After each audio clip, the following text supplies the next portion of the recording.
Question number 5. I want to know whether these statements are always true, never true, or sometimes true. So always true means that it would be an identity. Never true would mean no solutions.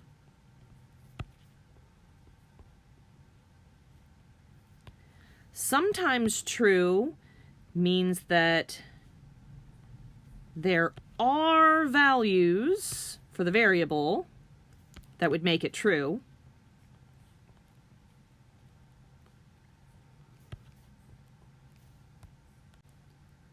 So there are values that we could put in for the variable that would make the two sides equal, but you can't just pick out any number and substitute it in. It only works for some values of x. All right, so in part A, to check to see if it is sometimes, always, or never true, I'm going to simplify this. So I've got 5x plus 2x. I can combine that together and get 7x. So 7x minus 3 equals 3x. And then I'm going to combine these two like terms right here. Negative 8 plus 5. So that would be minus 3. And then I'm going to continue trying to solve this. If I can't solve it, then that means never true, no solutions. If I can solve this, then it's probably a sometimes true equation. So I'm going to get my x's to the same side next. So I'm going to subtract 3x from both sides.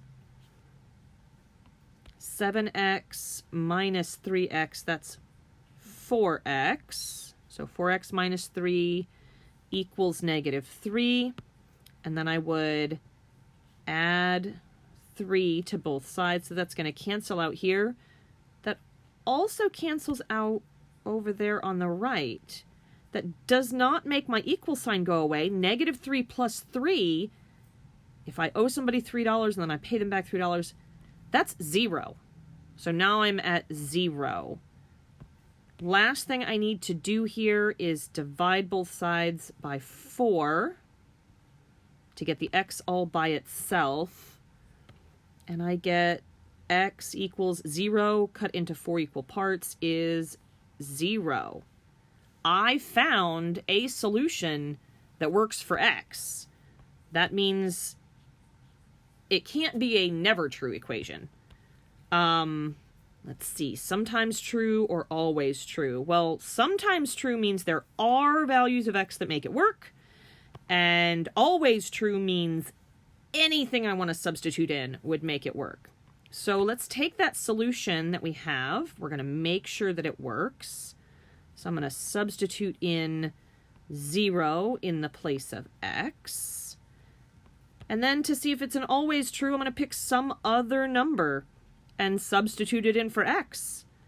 And if it's true with 0 and something else, then it's probably an always true. Okay, so 5 times 0, that's 0.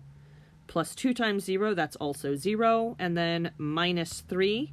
So this whole side over here simplifies to give me negative 3.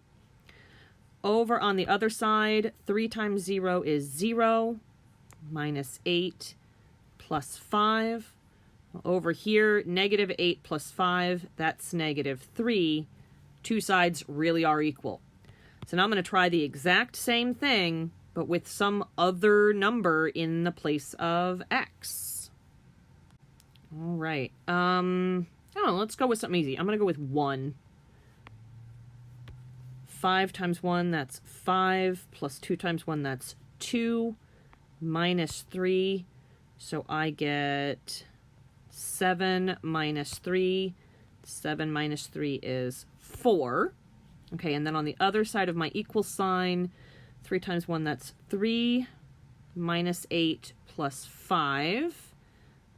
3 minus 8 is negative 5. Negative 5 plus 5 is 0. Those two sides aren't equal. So it worked when I put 0 in, but it didn't work when I put 1 in. So that makes this a sometimes true equation. So I would circle sometimes true here. And down on the line, I'm going to write my justification. This equation is only true when x equals 0. So sometimes true. When x is 0, it's true. When x is something else, it's not true.